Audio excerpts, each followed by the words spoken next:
Good morning, my dear students. Myself Mohit Mishra. Today we will discuss about the chapter number 1 in history. In chapter number 1 history, the rise of nationalism in Europe. Okay. It is the second part of the lecture. हम लोगों ने nationalism की definitions, उसकी simple definitions and short में और किस type से what is nationalism होता है उसके बारे में हम लोग स्टडी की। आज हम लोग पढ़ेंगे कि राइज ऑफ नेशनलिज्म में फ्रेंच रेवोल्यूशन किस प्रकार से इंपॉर्टेंट हुई और किस प्रकार से कि आपकी यूरोप में नेशनलिज्म की स्टार्टिंग हुई, वो हम देख लेते हैं। ठीक है, चलिए पहला rise of nationalism in Europe is started with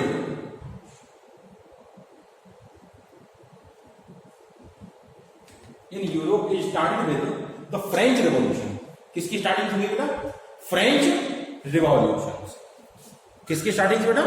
French revolution. अब फ्रेंच रिवॉल्यूशन क्या थी? The French revolution was a period of time. ठीक है, शॉर्ट समरी में देख लेते हैं। The French revolution was period of time in France. एक फ्रांस में एक पीरियड आता है जिसमें when the people overthrew the monarchy. Okay, when the people overthrew the rule of monarchy, यानी कि rule of king.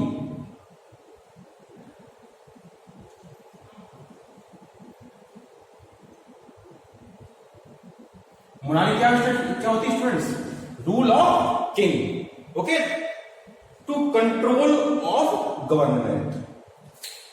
I repeat myself, the French revolution was a period of time in France. France में एक period of time था इन विच जिसमें the people ओवरथ्रू means होता है remove out. ठीक है, the monarchy the rule of king को उन्होंने क्या कर दिया बेटा? ओवरथ्रू किया and took control of government okay, took control of government. उन्होंने गवर्नमेंट का अपने हाथों में, हैंड्स में कंट्रोल ले लिया। Okay, now the French revolution takes place during 1789 to 1799। ठीक, फ्रेंच रेवोल्यूशन का टाइम कितना रहा? 10 ईयर्स का। ओके, कितने थे ये? 10 ईयर्स थे। The French Revolution takes place during 1789 to 1799. Okay, the French Revolution began on 14 July 1789. Okay, when the revolutionaries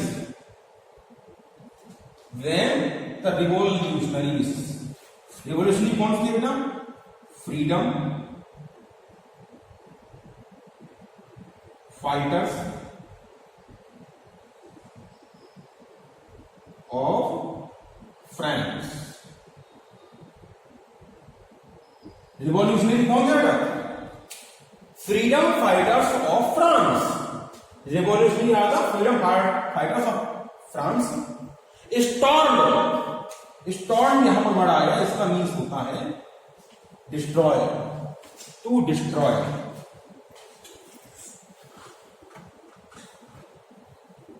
okay, a prison called Bastille. उन्होंने डिस्ट्रॉय कर दिया किसको? एक प्रिजन को जिसका नाम था बास्टील। ओके, बेस्टाइल की इन्होंने प्रिजन को इन्होंने डिस्ट्रॉय कर दिया। Okay, now what are the important facts of French revolution? What are the important facts of French revolution? In some of them very important facts which are mentioned here. Okay, now look at the first one. The power transfer from, जो powers थी from monarch to किसमें, common people में. Power जो थी बेटा transfer हो गई किसमें, मोनार्क से लेकर के कॉमन पीपल में ट्रांसफर हो गई पावर. किसके according, French revolution. Brought new flag, क्या किया उन्होंने, नया फ्लैग ब्रॉड किया, लिया, जिसका नाम क्या था, जिसका नेम था ट्राइकलर्स. क्या नेम था बेटा, ट्राइकलर. इस ट्राइकलर में कौन कौन से कलर थे वो देख लेते हैं. पहला था आपका ब्लू, सेकंड था व्हाइट, थर्ड था आपका रेड. पहला ब्लू, दूसरा व्हाइट, थर्ड आपका रेड था. I repeat, blue white red. ठीक. Next, French became the national language of France. Okay, what are the impact of this revolution? The French became, the French language जो थी, linguistic language, where is the most of the number of people spoken French language. Okay, but before the king rule or terror rule, there were no if national language. Okay, there were very different dialects that were spoken at that time. Okay, so the French became national language. Most important point है बेटा, national language में क्या किया बेटा, feeling of pride, लोगों के बीच में feeling of pride लाए. किसके बीच में, फ्रांस पीपल के बीच में. ओके, फ्रेंच पीपल के बीच में. Next, new national anthem composed, a national and oath taken. The new national anthem composed and oath taken can be the people of France. I have solemnly condemned and so on. ठीक है, oath taken की गई थी. Next, a state general elected by common people. Okay, आप लोग जानते हैं कि फ्रेंच सोसाइटी जो थी, फ्रेंच सोसाइटी वो 3 ग्रुप्स में बटी हुई थी. फर्स्ट थे आपके क्लर्कीज, फर्स्ट ग्रुप. सेकंड थे आपके नोबिलिटीज और थर्ड ग्रेड जो थी जो कॉमन. ठीक है, तो वहां की जो पार्लियामेंट थी, ठीक है, एस्टेट जनरल, उनको एस्टेट जनरल जो वहां की पार्लियामेंट थी उसको रीनेम कर दिया और क्या बन गया, कहलाया आपका national assembly.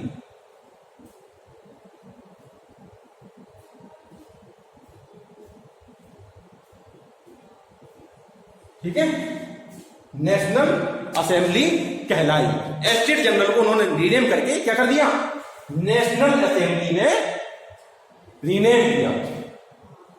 Internal duties एबोलिश्ड. At that time उसमें क्या होता था कि France were divided into different type of states.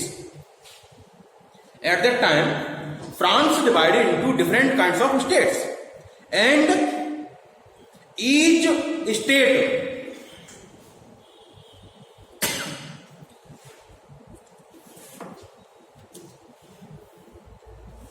put many tax on their territory.